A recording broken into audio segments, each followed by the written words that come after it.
branding thing, and that's kind of where my base is. I mean, I did a lot of print material, but everything was based on branding with us, and this was a branding from ground up. So we, like Singular, we strategized, we named, we helped name this, and then all the way through the look and feel, the voice, how they sound on their voicemail. I mean, everything we had to think through. And this was the book that explains it all. I think that's down there too.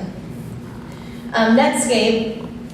Netscape was going under, and they weren't doing very well, so they thought a rebrand or a refresh. So my big thing here is I changed it from square to circle. Impressive. But the big project here was we redid their brand. Not only did we change them to circle, but we kind of came up with another essence to who they were, to try to reinvigorate them. And I'm not, that was a while back. So this is another brand book, I think that's down here too, that just talks about who they are and who they are to the customer. This was my final project at VSA. This was probably the one I dreamt about since I was 12, but also the one that I was like, I'm done. I gotta leave. Because I just worked way too much. So, growing up in Chicago, grandparents had season tickets to the Chicago Bulls since '83, so I grew up watching Michael Jordan. He was my heartthrob, okay? I loved him. And I gotta give you a backstory why this is so special to me. I also designed my own shoes when I was in high school, probably. I would draw my own Michael Jordan shoes. I was totally into him. And it's kind of the way I discovered advertising-ish graphic design. I just didn't know what I was doing. So we hired a writer that would work on some of our IBM work, who was Michael Jordan's personal journalist. He would fly around when he was playing. At this point, when I did this book, he was not playing anymore. So Mark Vansel if you're a Michael Jordan fan, he did Rare Air, he did all the books that Michael Jordan's famous for, so like the coffee table books. And so I got to know him really well. I got to travel with him a lot with IBM, and find out that he, my heartthrob, he knows him better than anybody, and we had contests. Who knew more about him than each other, because I know quite a lot about Michael Jordan too. Anyway, so he and Michael got together and decided to do a new book. This was it was his 25th shoe, and Michael Jordan and Tinker Hatfield from Nike, who designed 90% of the shoes, he didn't design the first two, wanted to do a book about Nike and about Michael Jordan in the 25 years of this amazing partnership in shoe. And they asked Mark Vansel to write it, and he's like, well, I know who should design it. I was like, yeah, that's awesome. So anyway, so it was like a dream project. I finally, get to do something Michael Jordan. I think it's when my grandma finally accepted that I was a graphic designer. She's like, oh, you're finally doing something I can understand. So anyway, so this book is up here, and there's a nice write-up in the back about me it's my favorite thing I like to brag about.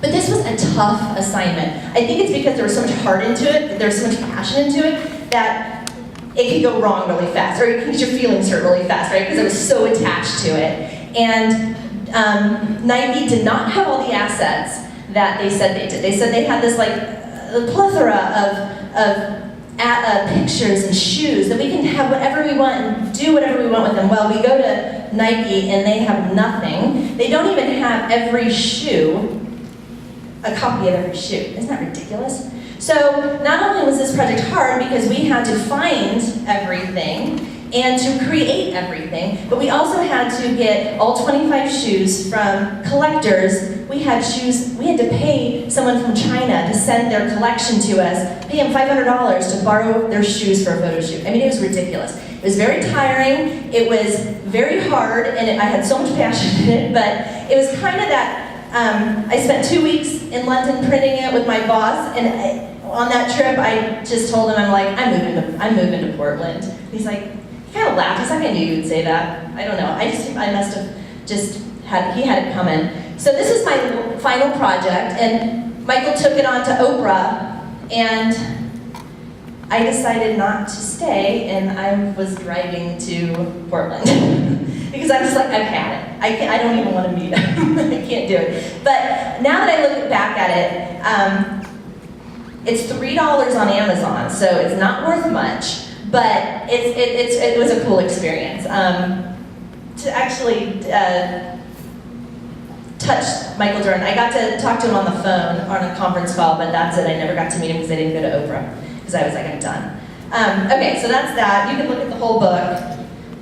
Lots of beautiful photography, and we have a lot of great illustration done. So anyway, so I'll fly you through Oregon, not because I don't know how much time I have, but so I moved to Oregon, and I've got a lot of clients, so I'm going to just, I can't touch on everyone. Well, obviously, I do a lot of wine.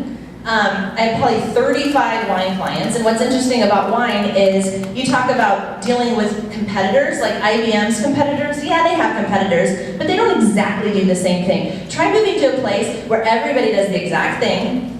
Everybody makes Pinot Noir. It's really more challenging than probably some of the bigger stuff that I've done, because you have to make everybody special in their own right. You have to tell their own story. They all say pretty much the same thing, so you have to spin it and say, why are you special? So you're gonna see a lot of wine.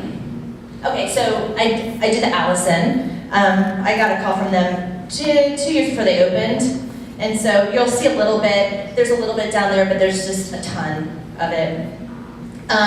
Red Hills Market. Another thing I do a lot around here is all these revitalizations of communities. So they bring me in and I do this strategy brainstorming seminar with them, and we really find their story, and we really find what makes Dayton special, from Newburgh special, from Dundee special, to, and that's my favorite part of design, is not the actual designing, it's the strategy. It's really thinking of competition. It's really thinking of what makes someone special. Because what makes some, even though Dayton is right next to Newburgh, and I have done, I'll skip, Dundee, I've done them, they're all so similar, but yet they all have their own story, and they all can be totally different. And that's what's so fun about what I do right now with the wine industry and with the tourism industry, is they all have their own voice, and to find it, and they're like, what are you talking about? They think I'm crazy, and I'm like, trust me, I did this for huge companies, and it works just the same or better for you, because it makes you think about why you're special. So let me go back. So I did Dayton, I did Newburgh. This is a campaign we're working on right now. I tried to get something new in there, because it's just we moved too fast. This new campaign that's coming out for Dundee, Joel Palmer House, the Willamette Valley, this is the WVVA, this is the tourism, this is under Travel Oregon, it's like the next tier. Rebranded them. They have some really nice stuff. I'm just showing you the logo though, because Dundee, see that big sign going into Dundee? Here's some more. Anyway, I'm just gonna keep moving on. K2, so I do a lot of wine, do a lot of tourism, but another thing that I do a ton of is technology. And it's because I've been pigeonholed, because my portfolio is so heavy with Ameritrade and IBM and whatever. So I get pigeonholed, like, oh, you must be able to design for technology. And my point to them is, well, I think I'm a good designer, and good designers can design for anybody, but yes, I have had a lot of practice designing for technology and understanding really complex